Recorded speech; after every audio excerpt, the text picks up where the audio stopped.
El viernes se conocieron datos sobre déficit fiscal y el sábado el equipo económico entregó el proyecto de rendición de cuentas ante el Parlamento. ¿Qué se plantea en esta rendición de cuentas en materia fiscal y de crecimiento económico? Es un análisis que a continuación vamos a compartir con Federico Comesaña. Buenas noches, Fede, ¿cómo estás? Buenas noches, ¿todo bien? Bienvenido, muy bien. Analicemos, sí, los números de la situación fiscal, porque no solo se conoció, como decía Rosario, la rendición de cuentas que presentó el gobierno ante el Parlamento el sábado, sino que además hubo la publicación de algunos números que son muy relevantes en cuanto a el diagnóstico previo a que se consolide esta ejecución del presupuesto que las autoridades prevén para el próximo año y 2020. Entonces, veamos el primer dato, que fue el déficit fiscal. El rojo de las cuentas públicas se agravó en el último mes. Estamos hablando de datos de mayo. En esta gráfica vemos el dato de déficit fiscal a mayo de cada año y vemos esta progresión de los últimos años en los cuales el déficit aumenta. Estaba relativamente estable en lo que iba esta administración en 3,3, entre 3,3 y 3,7%. Ahora salta a 4%. Es el peor resultado a mayo desde el año 2003. Lo que muestra una situación fiscal que se agrava permanentemente pese al ajuste fiscal que hubo en los últimos años. Ese es el primer dato. El segundo tiene que ver con la deuda pública. ¿Por qué?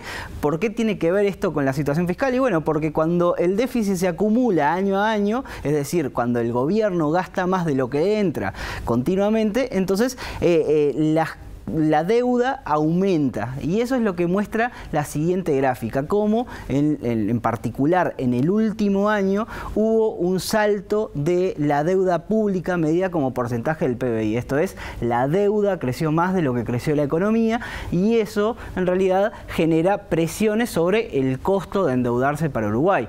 Entonces, sostener un déficit fiscal con estos niveles de deuda resulta cada vez más difícil, y eso es una de las grandes preocupaciones que tiene el Ministerio de Economía.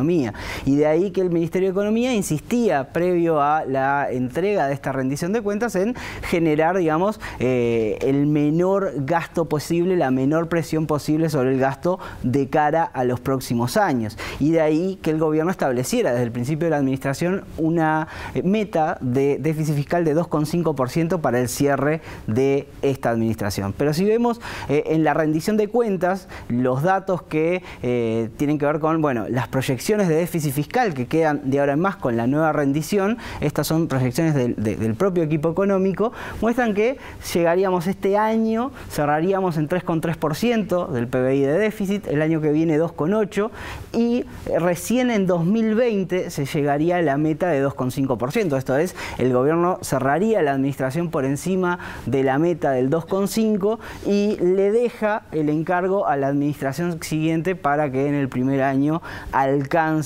ese objetivo fiscal. Esto es, hay un agravamiento de la situación fiscal que impacta sobre las proyecciones que tiene el gobierno para terminar el periodo en línea con estas expectativas. Y por último, vamos a ver la proyección del gobierno de crecimiento económico, porque en definitiva la rendición espera un crecimiento del gasto año a año hasta 2020, pero ese crecimiento del gasto está sujeto a que la economía crezca, y esto es lo que espera el gobierno. Un crecimiento de 2,5% este año, 3,3% el año que viene y 3% en 2020. Es un crecimiento que todavía está sujeto a mucha incertidumbre.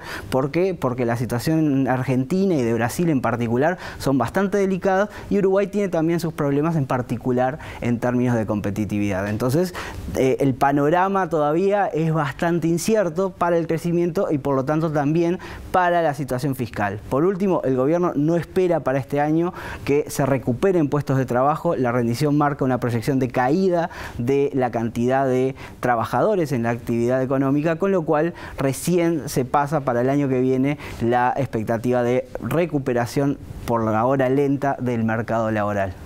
¿Y cuán lejos o cerca está este proyecto de rendición de cuentas de lo que esperaban los privados? Bien, en materia de crecimiento económico, las expectativas del gobierno están bastante alineadas con los privados. Quizás donde haya mayor divergencia es por el lado del déficit fiscal. Los privados no esperan que el gobierno logre una mejora del déficit ni este ni el próximo año. Esperan que cierre en 3,5%. Esto tiene que ver en cierta medida con la proximidad de las elecciones. Es muy difícil para un gobierno reducir el déficit, es decir, acortar gastos o aumentar los impuestos en año electoral, con lo cual ese objetivo que tenía el gobierno de pasar de 3,3 este año y llegar a 2,8 el año que viene, bueno, los analistas son bastante escépticos en que efectivamente se pueda alcanzar.